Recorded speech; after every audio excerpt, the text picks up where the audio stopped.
నా లైఫ్లో ఏం జరిగినా తట్టుకుంటాను, కానీ నా లైఫ్లో నువ్వు ఉండవు అన్న చిన్న థాట్ వచ్చినా అస్సలు తట్టుకోలేను. ఎందుకంటే నువ్వు అంత ఇష్టం కాబట్టి.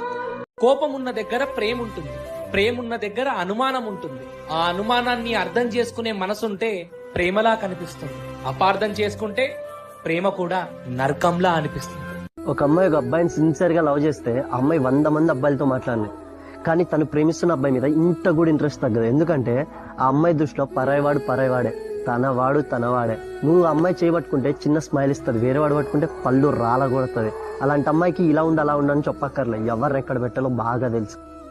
ఒక్కటి గుర్తుపెట్టుకో, నేను నీతో మాట్లాడకపోయినా, నువ్వు నాతో మాట్లాడకపోయినా నేను నిన్ను మర్చిపోతాను అనుకోవడం నీ పొరపాటే. నేను నిన్ను మర్చిపోవడం ఈ జన్మలో జరగదు. ఎందుకంటే నువ్వు పరిచయమైంది నా మనసుకి కాదు, నా ప్రాణానికి. మనసు మారుతుందేమో కానీ జాగ్రత్తగా ఉండు, నేనున్నా. టెన్షన్ పడకు, నేను చూసుకుంటా. ఏ హెల్ప్ కావాలన్నా నాకు చెప్పు, ఏ ప్రాబ్లం అయినా నాతో షేర్ చేసుకో. ఇలా చెప్పేవాళ్ళు మీ లైఫ్లో ఉన్నారా? ఉంటే మీరు చాలా అదృష్టవంతులు.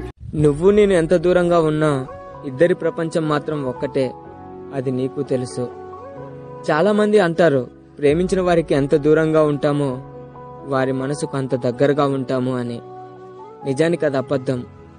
ఎంత దూరంగా ఉంటామో మనసుకి అంత బాధగా ఉంటుంది. ఈరోజు నాకున్న బాధ కూడా అదే.